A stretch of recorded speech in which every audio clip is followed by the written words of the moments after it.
La Fondation des États-Unis, c'est une maison. Ici, sur le campus de la Cité internationale universitaire de Paris, on parle des maisons. Et donc, ça veut dire que les gens y travaillent, ils vivent ensemble, ce qui est toujours un peu un défi. Et puis, il y a cet énorme grand salon art déco qui met au cœur de la maison les arts et la musique. Donc, d'avoir dans notre maison, dans ce cocon qui les protège, où on fait tout pour leur rendre la vie plus facile, pouvoir travailler au sein de la maison, sa musique de manière profonde, de manière à la transformer, à la faire évoluer pour sa carrière, c'est ce qui donne tout son sens au terme de résidence. Donc la résidence avec l'ensemble Calliope, qui est d'ailleurs soutenu par l'ambassade des États-Unis cette année, qui a compris cet enjeu, est absolument fondamentale pour le travail qui va se faire ici pour ces jeunes étudiants. Pouvoir travailler dans une maison qui est une maison aussi d'accueil, des morceaux français, ce qui permet aussi à ces jeunes Américains de s'imprégner de la culture française. Et c'est pour ça que nous sommes particulièrement heureux aujourd'hui que puisse se lancer ce programme de musique franco-américaine avec ce premier volet de musique française autour du travail des étudiants, accompagnés par les musiciens de l'ensemble Calliope.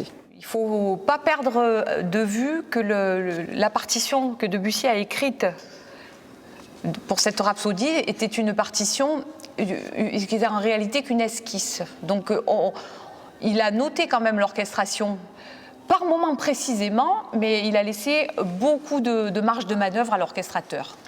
Vis-à-vis de l'orchestration de Ducasse, ce qu'on a de Debussy, cette particelle, il y a beaucoup d'indications d'instrumentation en fait sur la particelle. Donc je pense que Ducasse a suivi les indications et je pense surtout qu'il connaissait mais vraiment parfaitement la musique de Debussy, sa manière d'orchestrer.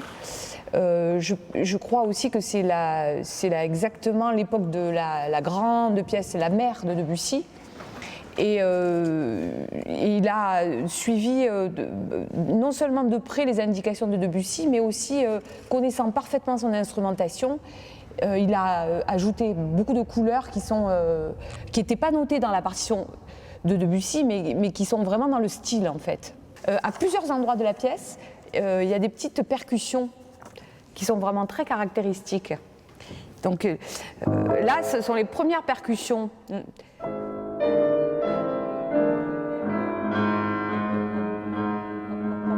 Avec les trompettes. La version que nous jouons pour saxophone et piano est une version où le saxophone joue beaucoup de solos qui sont écrits pour l'orchestre. Donc il joue les solos de hautbois, il joue les solos de flûte, il joue les solos de clarinette.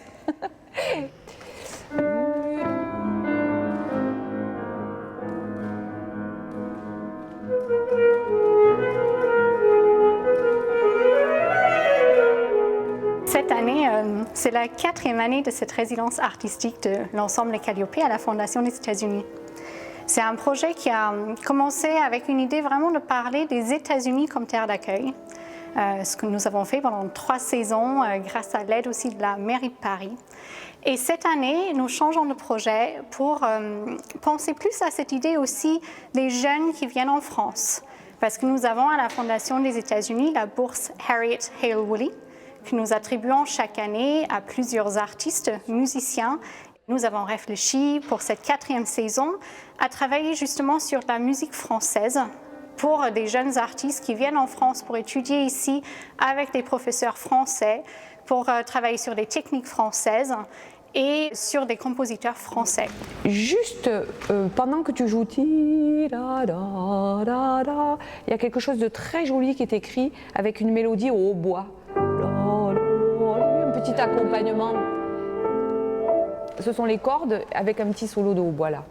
L'idée de ce projet de résidence avec l'ensemble de Calliope, c'est vraiment de donner aux jeunes une opportunité de travailler avec des musiciens professionnels et de partager la scène avec eux.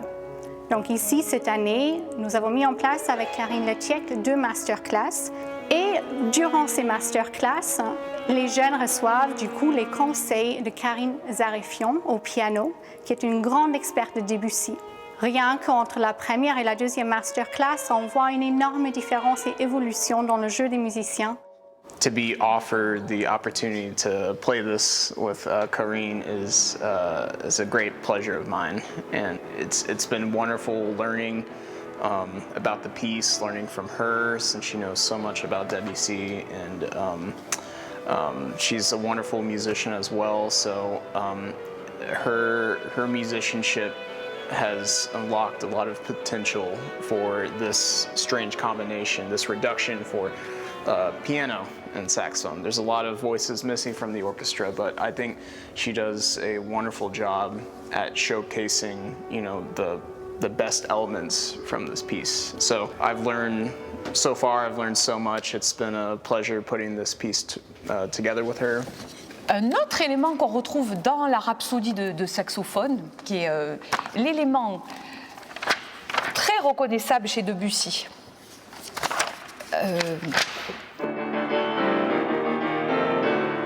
Alors, il y a deux choses. Il y a ce rythme par 3 et par 2.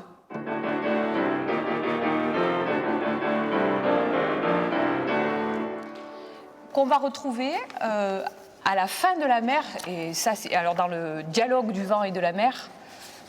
C'est un thème extraordinaire qui est joué par tous les corps dans l'orchestre.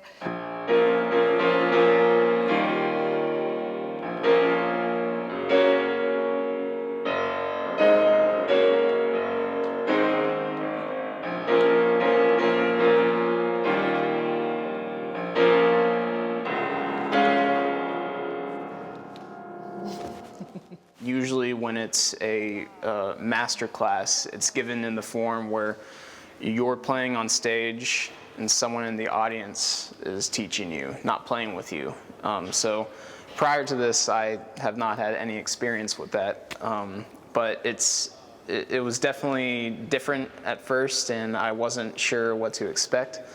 But I think it's more of a closer connection with the teacher.